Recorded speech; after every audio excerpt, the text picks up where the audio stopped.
Hey Ryan, I got this idea. Why don't we do an end credit scene and a pre-credit scene? Yeah, I think you're onto something there. We're going to do this from now on, I think. That's right. Okay. Don't tell anybody though. No, we won't.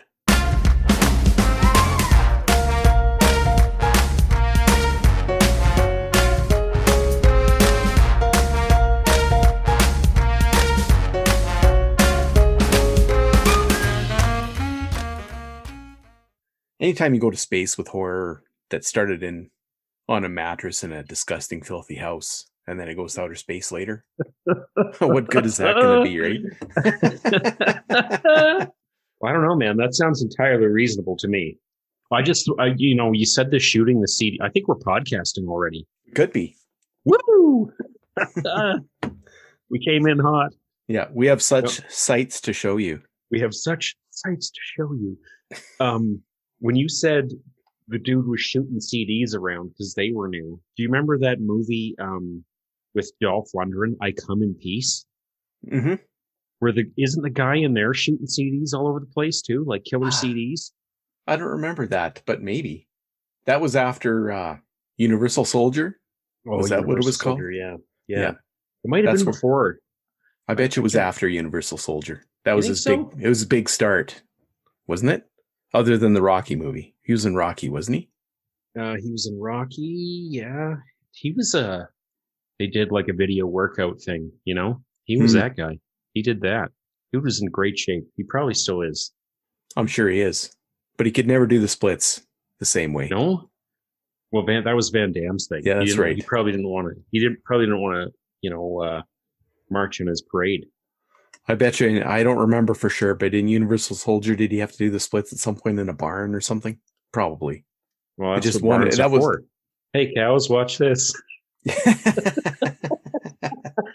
Oh, I don't know why I find that so funny. I just do. I'm going to laugh at all my own jokes today. So you said you watched some weird movies. Well, I've been down the weird movie rabbit hole lately, and I've been trying to really do at least a movie a day, except for nights when we podcast or whatever. But last night I did a double feature, and I wound up doing the weirdest double feature I've ever done. I watched Barb and Star go to Vista Del Mar. Have you seen that? It's out to lunch. It's hilarious. So this was the second time we watched it. My wife and I watched it first, and then we told our kids, "You guys got to see this." So they watched it with us second time, and then we were just sitting down in the basement. Pardon me, where the TV is, finishing up this movie, and I just rolled into Wild at Heart, the David Lynch movie. Have you seen this one? Haven't seen that one either. Well, it's complete opposite of Barb and Star Go to Vista Del Mar, which is fairly lighthearted. I think Wild at Heart is fairly lighthearted too, but it got a little insane. It was like kind of I likened it to finding a mixtape where one song was Devo and the next song was Pantera.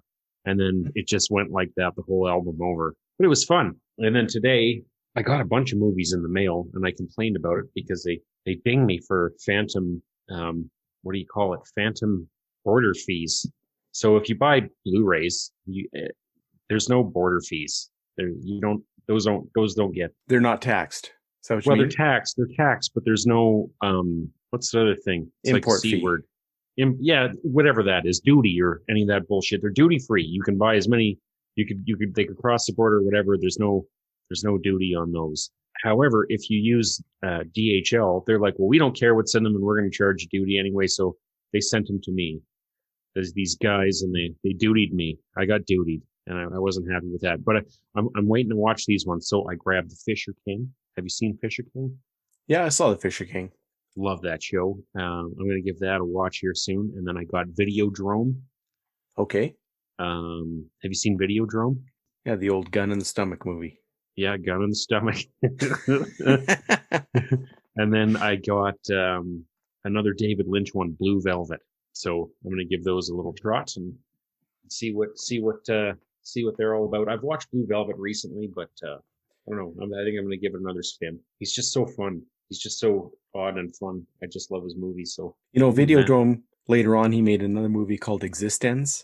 Oh yeah, I love that show. Which is just like a rerun of some of the Videodrome ideas to me, in some ways. The merger of technology and biology. Yeah, I think that's like kind of a recurring theme in that guy's movies. I was going to say music, but movies where they have that stuff, things going in and out of you. There was another one I saw a long time ago, and if you get a chance to watch it, if you want to go to Crazy Town, like it's not enough for you where we live right now. You need to go further into Crazy Town. You need to go all the way into Crazy Town, pull a manhole cover, and go down into the sewer of Crazy Town. You're going to want to find yourself a movie called Tetsuo, the Iron Man, and you will be the mayor of Crazy Town. Very few people I've recommended that movie to have actually watched it. So if you do watch it on my recommendation, please let me know what you think. We've got some absurd news to cover, Tim. Yeah, let's do the ridiculous news. All right, and then we'll talk some more WandaVision here. So you sent me some goodies here, and I'm just going to pull them up. So the first one I saw, we're going to read off a headline. Do you want to read it? You should read it. North Carolina firefighters dispatched to restaurant discover it isn't on fire, just making 10,000 wings. Well, I haven't seen this one. It's not on fire. It's just making 10,000 wings. Oh, I got it. I got it. So where is this? North Carolina. Fiery hot buffalo wings. Firefighters reporting to a call about a fire at a restaurant on Saturday night discovered that the smoke reported by a passerby wasn't the result of a fire, but rather 10,000 chicken wings the eatery staff was preparing for Super Bowl orders the next day. Ronnie's Pizza, shout out to Ronnie's in Clemens, North Carolina, told Fox 8 in Greensboro that a motorist called the fire department after seeing a plume of smoke coming from the restaurant on February 6th. And there are pictures. Wow. So I would think that that place was on fire if I drove by there right now. Yeah. I'm looking at Ronnie's and I'm thinking it's the end of the day for Ronnie. He's got an insurance claim. Well, it says now hiring on the front too. Now hiring? Yeah. Now hiring firefighters. They probably, the cook lit on fire. So holy shit. I wonder exactly how they managed, how they were cooking 10,000, like obviously not all at once, you'd hope. Well, they must be like, that'd be a swimming pool of wings. If they had 10,000 on the go at once, I don't know how big this place was, but I've ordered 100 wings at once. Yeah. So, and I was a little guy at the time. I was like 16 or whatever, just really hungry. And we ordered 100 at a time. So you can imagine, maybe like everyone got in there and they hadn't been for wings so long, everyone ordered 100 at a time. How many guys would you need? I'm bad at math, Tim. How many people would you need if they? Well, how many wings can one guy eat? I ate 100. You ate 100 by yourself? Okay, so minimum that's 1,000 guys. That's not ridiculous. Yeah. Right? No, that's not even that many. That's 100 guys eating 100 wings. That's a lot of wings. Right? Like let's say one person, if they were like famished, you could smash down. Like if you're a big dude, you could smash down 50 wings easy. The disappointing thing here is what it's telling me is they're going to do is they're going to pre-cook all the wings, right? Then you order them, and they just microwave them before they set them out. And that kind of pisses me off a little. You know what I mean? Yeah. Like, that's kind of annoying. I don't like this plan. Okay, so get a load of this. I did some math. I don't like that plan either. So if you have 200 people in Ronnie's and they each order 50 wings, then you get to 10,000 wings. You need to cook 10,000 wings. So either Ronnie's is a really huge place or they've got like a lot of really hungry people, because there's no way, like, or maybe they just overshot. Maybe they were, but 10,000 wings. So if you had 10,000 wings in a night, that's crazy. That's a crazy night. But it's Super Bowl, right? Yeah. You ever been down there for a Super Bowl game or like close to one? No. Well, and I guess a lot of the things that people normally do for Super Bowl didn't happen this year, right? Because of quarantined people. No. So maybe everyone was getting wings at Ronnie's. Probably. Okay. Well. Unintended consequences. Hey, people, make your own wings next Super Bowl Sunday. Leave Ronnie's alone. Okay, well, let's move on to the next one. I like this one. Woman belonging to alien reptile cult to stay in jail for shooting boyfriend. I shouldn't laugh. Somebody got shot. Yeah, but he was a member of this cult, so... But the thing is, they were members of the cult, and they got kicked out. Okay, so... Let me see here. 46-year-old lady. She was sent to prison in 2019 after she put a bullet through the head of a 32-year-old guy. That was because they had been accused of being a reptilian alien creature in disguise.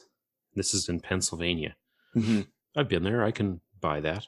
Yeah, I've always been accused of being a reptilian alien too. I've been there. Yeah? No. I meant I've been to Pennsylvania. I could. Well, I don't know, man. Like, if you, what's the recourse? What's to say? I don't know, man. What else are you supposed to do if you think you're? I don't know. I'm not advocating shooting anyone, but man, I think if you were predisposed to believe in disguised reptilian aliens, man, you are going to be volatile.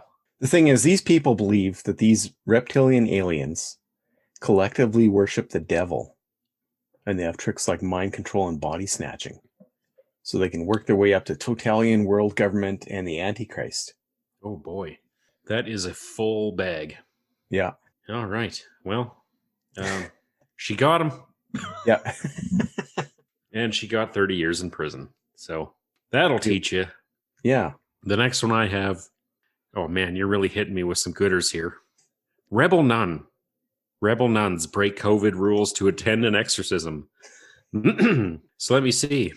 Oh boy, this is County Cork in Southern Ireland. A pair of nuns are in hot water for breaching COVID-19 pandemic orders. The sisters belonging to the Order of something Sisters of the Holy Face of Jesus traveled in December 2020 to attend an exorcism and mass in Dublin. Oh boy. At the time, travel within Ireland was banned due to pandemic restrictions, but that didn't stop Mother Irene and Sister Anne Marie. In their dubious defense, the holy duo weren't the only people in attendance. Roughly 70 people congregated in Dublin's Herbert Park. Oh, there was other people there. So I wonder how they did, though. I'm kind of scrolling through here, just seeing if there's anything. Did they get the demon out? Regardless of whether they succeeded or not, you have to admit this is serious business. Can you let some silly things like COVID stop you from removing demons? I mean, you got to have your priorities straight, right? Well, maybe they just made up that excuse because they were really going to get wings at Ronnie's. Maybe. The nuns ordered 10,000 wings and they needed to be there. Was it the same day? Maybe it wasn't. I don't know. Well, I don't know if you got to think like commerce might slow down. The airplanes might not fly, but the devil rests for nobody. No one? No one? Yeah, no one. This is a quote of the nuns, it's about some other issues they've been having with zoning laws. We must never fear those who are of the darkness and live in the shadow of death. The only power they have is the space granted to them by an absence of light. Ooh. So yeah, they're going to do what they're going to do. Well, they sound like fun at parties. This one actually, I kind of agree in some ways, but I don't at the same time. Michigan Library shuts down over 3 spiders. 3 spiders? Which were in the basement area of the University of Michigan Library. Apparently these are recluse spiders. Ooh. So I guess fumigating the entire library, maybe that was, if you work there, you're going to take that step. Those things are pretty evil. Just short of needing an exorcism, actually. I wonder how they did it. They probably got Ronnie's in there to smoke them out. It sounds like they used, that they found them in sticky traps. Oh, really? Ugh. Caught in glue traps. I'm not sure. Yeah, I'd say it is a silly headline with just, you get the number in there, 3, but these things are dangerous, man. Like they do some damage to a person. Yeah, you gotta admit, if there's a spider, they're actually worse than black widow spiders, probably. But they are, I think. I think they are. Yeah, I wouldn't mess around with those. Good on you, Michigan. Take care of those things. Okay, here's the next one. British teen wakes from an 11-month coma, has no clue about the pandemic. So this has been predicted by The Walking Dead. At the beginning of The Walking Dead, just when I guess it's a pandemic, right? The zombie pandemic starts, and Rick Grimes is out there, and he gets shot, and he gets put in the hospital in a coma, right? Mm-hmm. He wakes up in the hospital, like wearing a robe and stuff, and there's nobody around. So then he's wandering around in the hallways, and he ends up out in the street, and he can't figure out what's going on. I mean, admittedly, this teenager is not going to have to wander outside and find a half a zombie girl. They kind of riffed on this one too in 28 Days Later, where Cillian Murphy there, he wakes up in the hospital with his dork hanging out, and then he has to run around in the streets of London and figure out what the whole spiel is. He got, I don't know, I think he was like a bike messenger or something. He got run over. Yeah, I don't know. This would be kind of terrifying, wouldn't it? A little bit. You wake up in the hospital and he's like, okay, I want to go. And they're like, no, you can't, man. You got to, Yeah. Everybody shows up wearing masks. yeah. Where's mom? Oh, she's 2 weeks. She can't come see you for a while. Quarantined. Man, you imagine how pissed off you'd be. How long is that? 11 months? Yeah, he's missed the entire thing. He was probably really excited for Dune to come out like I was. And then it didn't happen. He probably woke up, found out what day it was, and he thought, shit, I missed Dune. And then they went, no, you're all right. This could be a happy story. Think of all the movies he didn't miss. And he got to wake up. But he got hit by a car on his way to receive an award. Oh, really? 19-year-old UK Air Force cadet was headed to receive a Gold Duke of Edinburgh's award. I hope I said that right. Duke of Edinburgh? Yeah, you did. I think so. I'm not very Scottish, but I think that's how you say it. Then a car hit him, and he suffered a massive traumatic brain injury. So hopefully he's okay now. Yeah. I guess he did miss out on being in lockdown for that entire time period. Yeah, I mean, there wasn't a whole lot to do. I mean, like he just, I'm sure a lot of us had kind of wished that we could sleep through it. But this poor gentleman did get to do that, and now he's come to and in it like the rest of us. Poor guy.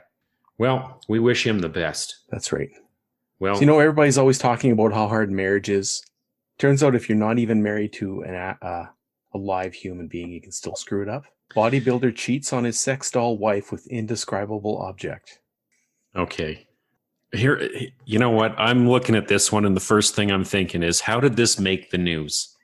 Like, how did anybody but this guy find out about this? Because he posted a video of himself on Instagram sensually caressing some indescribable silvery object while his sex doll wife was in the shop being repaired. Oh, shit. I don't even know what to say. Basically, he had all these followers who knew about his wife, and one of them flat out said, "Hey, are you cheating on your wife?" And he admitted it. He said, "Maybe. I can't stand it while she's in the hospital." Now, this is something that many guys have been caught when their wife is in the hospital. This is actually, I know a guy that cheated on his wife while she was in the hospital. Oh, no. It's a dirty dog kind of thing to do, even if your wife is a sex robot. And she's gone in for repairs. Yeah, plastic surgery for plastic wife. Oh, this is a dark path. Oh, man. I don't even know what to think of this. I think, man, why would you put a video of yourself, quote unquote, cheating with an inanimate, or what did it say? How did it describe this object? Apparently, he had a mask and it was silvery. An indescribable object? Yeah. Sounds like he mocked up a makeshift wife while his wife was in the hospital. Yeah. It gives a whole new definition of the of the term UFO, doesn't it? Oh my God. The unidentified ... object. Gross. The internet's a silly place, isn't it? Well, it's been a turbulent marriage, like reading the rest of the article here. The marriage didn't start off easy, though. They originally scheduled a wedding for March 2020, but then the coronavirus struck. Like so many flesh and blood couples, the two had to postpone the ceremony. They set a new date for later in the year, but the wedding had to be pushed back again after he got attacked by a thug at a transgender rally at the end of October. Finally, on November 28, 2020, it happened. Tolchoko and Margot the sex doll tied the knot, and their marital bliss could finally begin. It lasted for a whole month and a half. Talk about a whirlwind marriage. Where is it legal to do this? Oh, I guess Kazakhstan. This guy's a bodybuilder? I'm looking this guy up. I got to see this guy. Odd Jack, he goes by. Oh, should we say that? Yuri Okay, he's got a video here. This is so weird, dude. Have you seen any of this? There's like a whole bunch of dude bros that they have a wedding. There's a video. I'm watching right. He's dancing with her. She's got kind of pink hair. He looks like just a regular chap. Oh my God. His dad's there. This is insanity. What the hell is going on, Kazakhstan? So, the whole family turned out for the wedding? Well, there was a large group of people there, and they all looked to be having a great time. I mean, I had 3 people at my wedding. I'm kind of jealous now. And I didn't know any of them. You got to support your friend's choices. Isn't that what the new age is all about? There's got to be more to this going on than this. Like this must be like one of those deals where someone's just kind of like, we're getting trolled here, is what I'm saying. It could be. I'm not buying this one at all. I think this one's a load of horse shit. Well, maybe they got married for financial reasons. We don't know what's between the two of them. I suppose the risk factor of marrying a sex doll would be on the low side if there was ever a divorce. You know, that's really what you call playing it safe here, is what I'm saying. Yuri, shame on you. Put it on the table like the rest of us. Hey, half your wealth. Let's go. Oh, geez, Yuri, come on. That's freaking me out now. I'm gonna have nightmares. That's even worse than Hellraiser, eh? We have such sights to show you.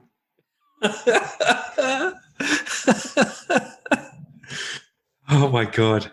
This world is a silly place. Subway's sandwich bread isn't legally bread, Irish court rules. You must have heard about this. Yeah. They ruled that the bread is actually cake. In specific, a confectionery or fancy baked good, because it has up to 10% or exceeds 10% content sugar. No, okay. Well, let me tell you, it's the shittiest cake I've ever eaten. It is, but it's also some of the shittiest bread I've ever eaten. Because it gives like me gas. It's the gas afterwards. And I guess really? The sugar might explain it, right? It could. I don't know. I mean, it's basically, it's like eating solidified beer with that much sugar in it. I don't know if that ever happens to me. I just think I'm having a happy day. I wouldn't know. I just farted out. Oh. But what a way to hook us all on their products, right? Just add extra sugar.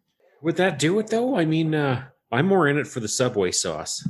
You think so? You might think so, but I bet you the extra sugar just adds that little boost to your old hormonal system there. Releases the endorphins and stuff. Keeps you coming back for more bread. Man, how long has it been since you had Subway last? I had one 3 months ago. Yeah, I think it's been at least that long for me. I used to go all the time. That used to be a great place to go and eat. You know why I can't stand Subway anymore? One of my friends had a daughter that worked at Subway. And I'd be sitting over at my buddy's house, and she would come home, and she smelled like a sub. She had that weird sandwich smell to her. Yeah. And that happened a few times, and I realized that the reek of the subs was coming home with this girl, and it just turned me off of subs. I didn't like that smell anymore. You know what I mean? Like it contaminated their house, and then I'd go over there and I'd smell kind of a weird chopped sandwich meat smell. And now I just don't like that smell. When smells follow you home from work, it's not good, usually. No. Not usually good. Poor people that work at those stink bomb factories, you know, making all those gag things that you could pick up at those gag stores. I don't know if you ever still do that. Did you do that when you were younger? San Francisco, the San Francisco store. Yeah, itching powder, fake beer. Yeah, I don't know. Okay. Well, do you want to hit some WandaVision? I think it's time. So, well, that was a bit of a tearjerker. WandaVision episode 8. Yeah. So you got the full story of her backstory here. Yeah. Spoiler alert. We're gonna spoil the shit out of this, right? Spoiling the shit out of this, folks. Let's tune out now. Why are you listening anyway? Yeah. Why are you listening to this stuff? So, okay. So we kind of got back into the old pre-Avengers Age of Ultron days to find out what she was doing there. So I got a whole bunch of questions. Okay, so first thing off, I think I'm a little bit right here, where the first 3 episodes, we kind of explained why she got into that mindset, because that's what kind of was getting her through all the bad times that she was having in Sokovia. So we got 3 episodes of that. And I think by the end, we've got one more episode to see in the show. And I think they're going to spend most of the time just kind of wrapping it up. And there's going to be some sort of like a big Vision fight thingy. Yeah. So, and now that version of the Vision has been forecast by the comics, right? So that version of him, let's just say the personality is wiped clean. So I guess we'll see what happens. But the White Vision got no emotions, and he doesn't have his memories. Oh, okay. An empty vessel. That's right. I see where this is going. So at first, Hayward will be able to control him no problem, right? Mm-hmm. But he is a logical computer. So in theory, if they rebuilt his mind, eventually he'll load enough data and he'll probably put some stuff together, right? Mm-hmm. All along, though, Hayward's been lying. He kept saying that Vision's body was stolen, but obviously that's not true. Right? They just had it. Yeah. And they still have it. Yeah. So that's the other thing. Why does he have a reason for lying, this guy? Obviously, like, he just doesn't want to admit to any wrong culpability or something like that. I don't know. This isn't a guy from the comics. This is kind of a new character. They've just more or less kind of fashioned out. So we've got what I call it's an exposition dump, this episode. So they're explaining everything to us that we need to know about what's been going on up until now and giving us all the answers right before they have the big... At least you think you've got all the answers. But we still, I'm still a little wondering what's up with the postman. They've dropped his hint too much. So how many hints have there been with the postman? At least 4. He was there at the very beginning when they pulled in their car dragging cans. Mm-hmm. He was there in episode 2. He was talking to Agnes. He was in there in 4. And he was also there in 8, right? He walked up with a load of packages and smirked. Was that 8 or 7? But either way, he's been around. And he's always got a smirk on his face. It just seems suspicious. Well, let me just... I just want to see what he looks like here. I'm just trying to see this postman guy. He's definitely not Cliff Clavin from Cheers. No. Though that would be wonderful if he was. Cliff Clavin might not be in good walking order anymore these days. It's been a while since we last saw him. He shows up a lot in voice stuff. He was the Underminer in that other superhero cartoony show, The Incredibles. Now, I don't think that there's much of anything left to do unless they end it on a cliffhanger here, and they're gonna give us the old teaser-rooney. Well, there probably will be some sort of a teaser. There's a good chance that old Benedict Cumberbatch is going to show up. Yeah, there's still... So we kind of got teased that there was going to be some sort of like other big cameo, right? Mm-hmm. And so Paul Bettany said, probably in some sort of cheeky fashion, that he's looking really forward to working with the actor in the last episode, which I think is going to be him against him. So he really likes himself. Mm-hmm. But I don't know. I guess there's some way of them wrapping it up. I don't know. Like, when you think about the time that we have left in the show, we know that there's going to be a vision confrontation, I guess, in the next episode.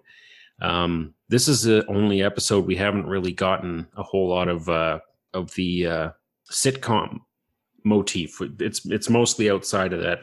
I think there's a couple parts where they kind of, show it kind of going in and out of reality or whatever. But for the most part, it's rather, Well, they did mention that there's no broadcast anymore, right? No. And that's probably because Wanda's like occupied. She's tied up. Yeah, she's down in the witch basement. Yeah. So that's probably why. Because it doesn't seem like that was more, apparently that had to do with Wanda's childhood because of the show that she was watching when the bomb dropped, etc. She was trying to bring back the happy days. Yeah, the old Dick Van Dyke days. Yeah. Well, so you're right about that.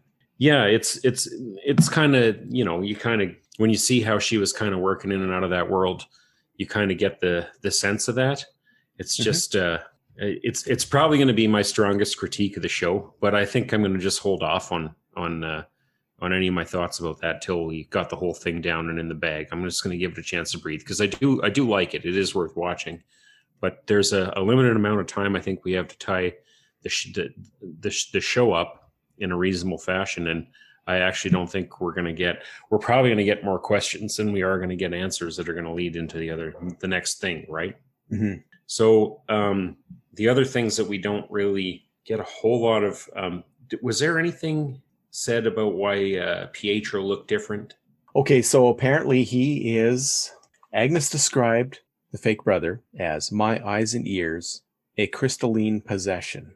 But that doesn't mean we really know who he is, where he came from, right? No, they're being deliberately cheeky about that. So does Agatha have the ability to just grant super speed to just some guy? Or did she just pull somebody that fit the bill?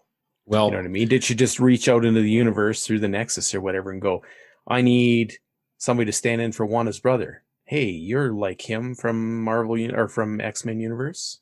that's more or less what I'm hoping is that. So this show here, the other thing that kind of ties into this idea of the multiple universe thing is that these magic-y kind of people, i.e. Doctor Strange, Wanda, and Agatha Harkness, they can kind of go back and forth between those things and kind of, figure things out from there. We saw Stephen Strange do it at the end of Infinity War. We saw him do that where he kind of like went through and just looked at all the different outcomes, and those were all different realities when you think about it, right? He's seen them all and just kind of spent time in them, and so far the show has led us to all believe that the Vision that's kicking around inside the Hex, he's a real dude. And that means that gemstone in his head could be real, and therefore maybe the Eye of Agamotto could be brought back in reality. You know, these this has whole new threats.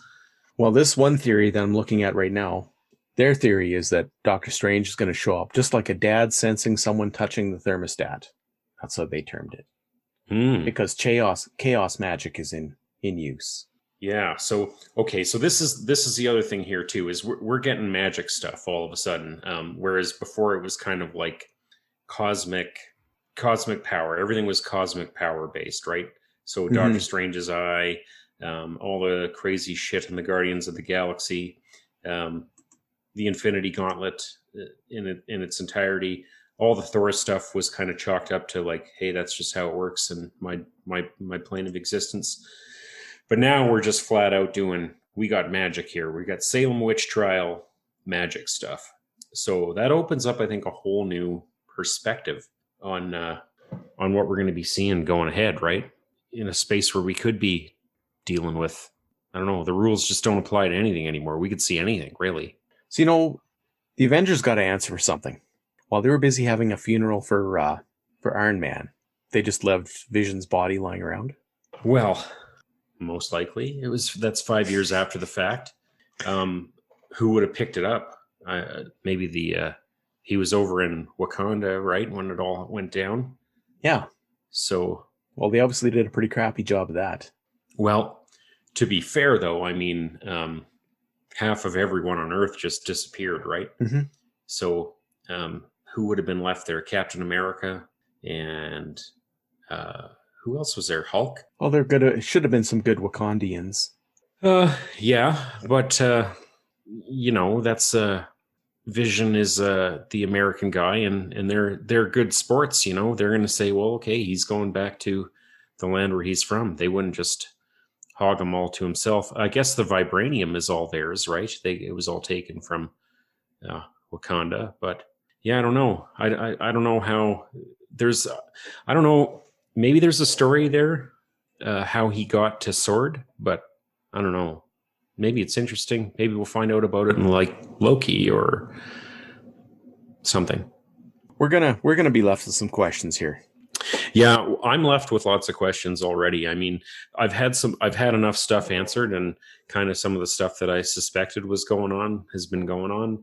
But I'm kind of getting the feeling, like if I had to break it down, that there's probably not like Agatha is the end of the road for the villain of this episode for the most part. I mean, if there's someone in the shadows further out, or a deeper threat, I don't think there's anyone controlling her. I think she's doing a good enough job of that herself, but I don't really know what her motivation is in doing any of this stuff to Wanda, other than to just kind of get her using her magic or whatever, right? She's going to vampire it away from her. She doesn't do that in the comics, but that doesn't mean that they haven't changed her. But let's just think about this from the point of view of a storyteller for a second. So we have to agree that Marvel's done a really good job of storytelling in the last 20 some movies, right? Well, If anybody is doing a good job of storytelling, they're at least doing a satisfactory job, I think they're doing a right? great job, I'd say, of Yep. continuity. Yeah, but of being storytellers, they know how to play an audience, right? Okay, so now one of the main rules of storytelling is if you drop a hint at the beginning of a story in a book or a movie, you then later have to use it. You can't drop useless hints. It's like a taboo thing that makes audiences mad. So now you're thinking that they've dropped all these hints in the first 4 or 5 episodes that they're not going to use, and I don't think that's a fact. It's Well, all going to tie together somehow. We just you're don't know how yet. we're talking some Chekhov's gun here. Yeah. Well, the thing about this show is I think that they've had the first 4 or 5 episodes. I think that they kind of showed us some stuff that was going on, and um, my counter to that would be that everyone's imagination ran away with, well, this has to be this, and this has to be that, and this is this, and this is this. And really, it's probably none of those things, because it was what happens is I think we're maybe getting like what I'd call the J.J. Abrams effect here, where you have um, something start off ambiguous and then it starts to get flushed out towards the middle or the end of it.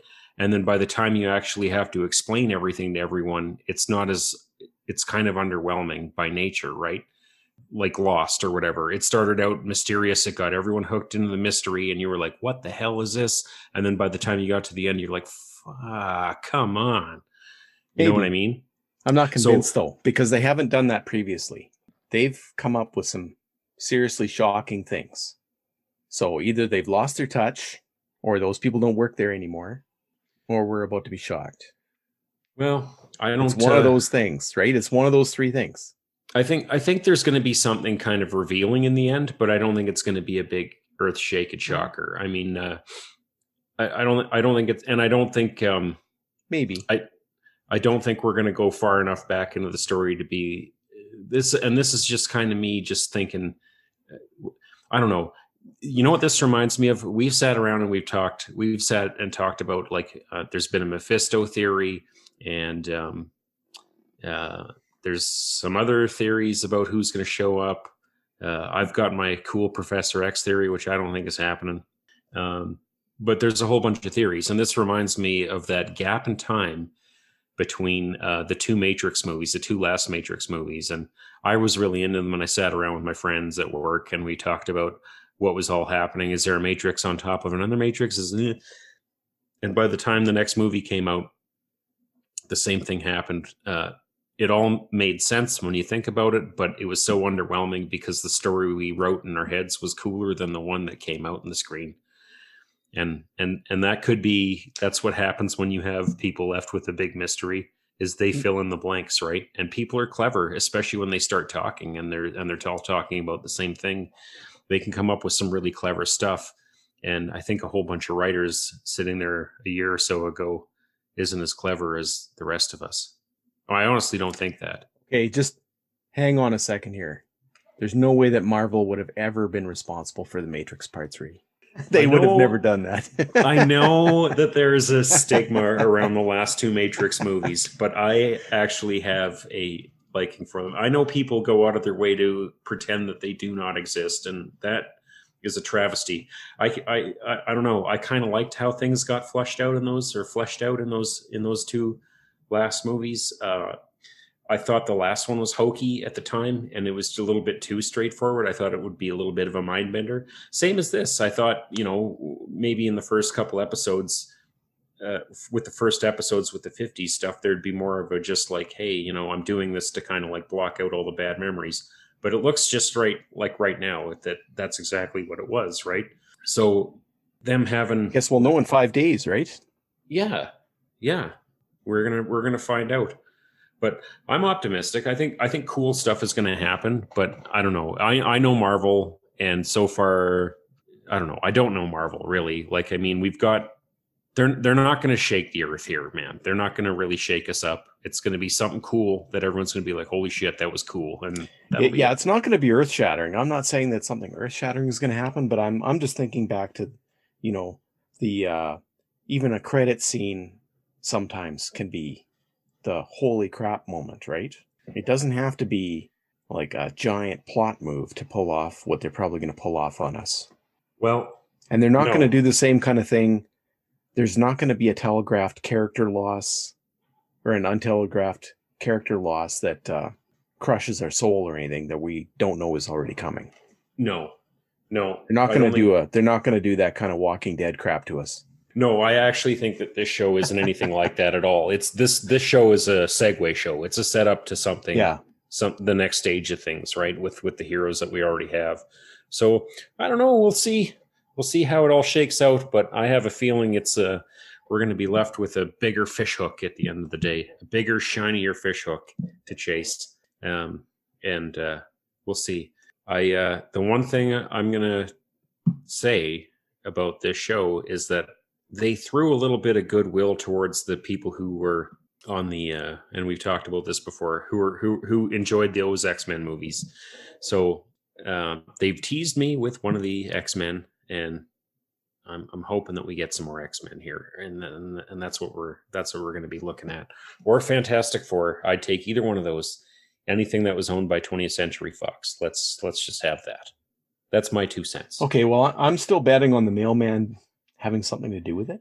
You remember when they had a board of all the characters in the sitcom when Jimmy was putting the board together?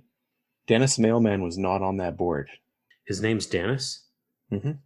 And he shows up. He's in episode 1. Aha. Well, I don't know here. We'll see. I'm probably reaching. Well, see, that's the thing is they gave us a mystery, and everyone's just they're gonna fill that mystery in, man. That's what we're doing. But like I said, we just have to see if they're. Hopefully, the writers of this show are more clever than we are. That's what I'm saying. Amos Glick. Okay, I found this guy. Amos Glick. He plays Dennis the Mailman. He's got a peculiar look to him. What else has he been in here? Waiter and Agents of S.H.I.E.L.D. You know who he reminds me of a little bit? Newman off of the Seinfeld show. Just a little bit. Oh, yeah? He was a mailman. I guess he was. Listen, I'm going to say right now that if this guy who's been in a whole lot of nothing, like we're looking at, I don't want to rain on Amos Glick here, but he's got one episode of Agents of S.H.I.E.L.D. and a whole lot of nothings here. Either he's got some friends in some high places, this actor, and is about to walk into the villain role of a lifetime out of nowhere, which would be kind of fitting, really, when you think about it. That's what we're expecting. But you got to watch the mailman. I mean, look what Newman did when he managed to get onto that island with all those dinosaurs. He really fucked things up. So you got to watch the mailman. Yeah, we'll have to see. We'll have to see how it goes. But that's it. So we're gonna have a what do you say for our last WandaVision episode? I think I'm gonna have a teaser to like a post-credit scene at the end of the WandaVision episode that I'm going to reveal.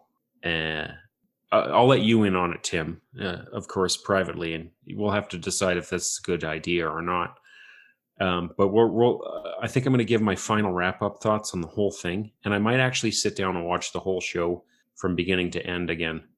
Maybe not the first 3 episodes, depending on how the next episode goes, but I think I'm going to get the whole picture in my head before I give my final thoughts of it. What do you think? Next episode? The last episode, when we get together? Yep. Yeah, so let's try to get Emma in on this next one, and we'll do our wrap-up episode. Yeah, we'll try and do it on the Sunday, I guess. We're doing this on Monday, so we'll see if we can drum that out. We'll try to do it right after the episode happens. Yeah, that might be a thing. Maybe on the Friday night. I'll order a pizza. You can order whatever you like because you're not going to be around me. Well, maybe one of us should order 10,000 wings. 10,000 wings. I'll see if I can get someone to call the neighbors. My house is on fire. And we'll. I can probably cook 50 wings at a shot here, so it'll take me a little while. But I did cook a large amount of chicken wings once, but it wasn't anything like 10,000. It might have been 1,000, but it wasn't 10,000. I did do that, but we'll see. We'll get some munchies or something, and we'll sit down and we'll discuss Friday night. We'll hash this show out. Sounds like a plan. I might even bring 2 of me, like Vision. I I don't think that's possible. The world would implode if there were two of me. I would implode. All right, man. Well, you want to wrap this guy up tonight? Sure. All right. Well, that's it for now. Till next week. Yeah. Same vision time, same vision channel. Yeah, and remember, don't listen to this shit. Don't listen. Go watch a show. Go watch some David Lynch. Enlighten yourself. Or some Hellraiser.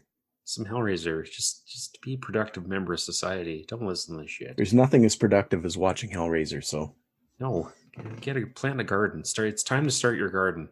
Inside. Do it. All right. Okay. That's all I got, man. Well, thanks for doing this, Tim, and you have a good night. It's been a slice. Yeah, it's been a slice.